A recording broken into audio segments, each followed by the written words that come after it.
Bonjour et bienvenue dans 3 minutes de franchise. Au programme de cette semaine, l'actualité des enseignes Bureau Vallée, 100% Travaux et Subway. Dans l'actualité business, nous évoquons le succès des magasins de proximité.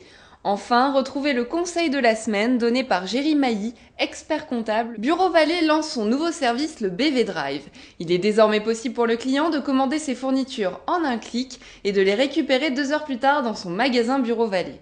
Ce service ne nécessite aucun paiement en ligne, le règlement s'effectuant à la récupération de la commande. Le BV Drive offre un véritable gain de temps qui plaira notamment aux professionnels à la recherche d'efficacité et d'économie. Les premiers magasins BV Drive se situent à Antibes, Roques, Pornic, Mareuil-les-Maux, l'Éclaye-sous-Bois, Draguignan, Chaland et La Roche-sur-Yon. Plus de 50 autres points de vente Drive sont prévus d'ici la fin de l'année. Pour plus de renseignements sur cette enseigne, n'hésitez pas à vous connecter sur le www.ac-franchise.com/Bureau Vallée. Le réseau 100% Travaux met en relation particuliers et professionnels du bâtiment pour tous les travaux de rénovation. Cette enseigne qui demande un faible investissement au démarrage se développe et recherche des candidats. Nous avons rencontré Cédric Salès, gérant de la société, à l'occasion du Salon Créé 2012. 100% Travaux, en fait, c'est un réseau de courtiers en travaux. On essaye de se différencier un petit peu des franchises qu'on trouve actuellement sur le marché, parce qu'on se veut accessible au plus grand nombre. Et on est parti du principe que pour être à son compte, on pouvait le faire sans que ça coûte énormément d'argent. Et c'est pour ça qu'on a créé ce réseau, où en fait, on cherche, nous, des agents mandataires pour nous représenter dans tous les départements de France. Et on est en train d'organiser pour que ça leur coûte le moins cher possible et qu'ils puissent exercer leur activité de la meilleure façon possible. Subway recrute des candidats sur le territoire Est-Midi-Pyrénées. Avec 5 départements et de très grandes villes emblématiques comme Toulouse, Perpignan ou Carcassonne, celui-ci ne demande qu'à être conquis. Actuellement, il y a sur ce territoire 11 restaurants Subway et 9 ouvertures programmées pour la fin de l'année, dont 4 à Toulouse au mois d'octobre. De nombreuses opportunités sont encore à saisir sur ce territoire et partout en France. Pour postuler, le candidat doit avoir un profil de commerçant et manager. Pour de plus amples informations sur le réseau, n'hésitez pas à vous connecter sur le www.ac-franchise.com/Subway. Monoprix vient de publier une enquête réalisée avec l'Institut CSA sur le sentiment des citadins concernant les commerces de proximité. Les résultats montrent leur attachement à ce type de commerce, la diversité des lieux d'achat fréquentés, mais aussi ce qu'ils en attendent.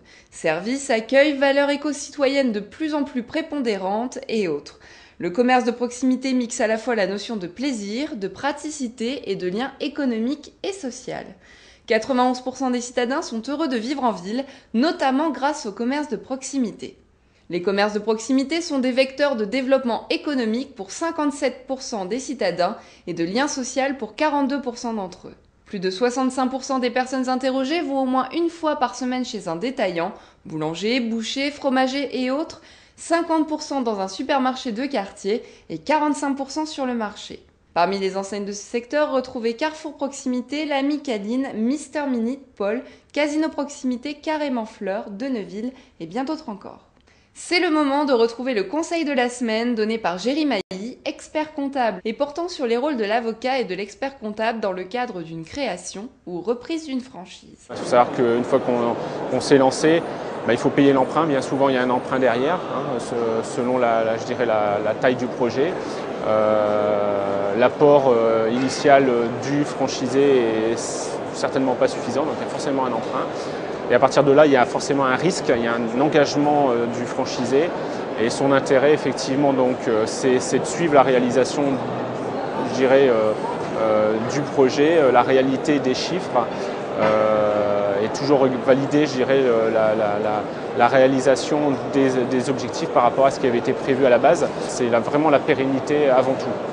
Et notre rôle, il est là, quoi. Les avocats, sur certains domaines, sur certains points particuliers, comme la lecture d'un contrat de franchise, etc., ont leur compétence à faire valoir. Et là-dessus, on n'est jamais ennemi d'une compétence particulière. C'est vraiment l'administration d'une équipe. Et souvent, l'administration de cette équipe, c'est vraiment le porteur de projet qui l'a conduit. C'est la fin de cette édition. Merci de nous avoir suivis. À la semaine prochaine.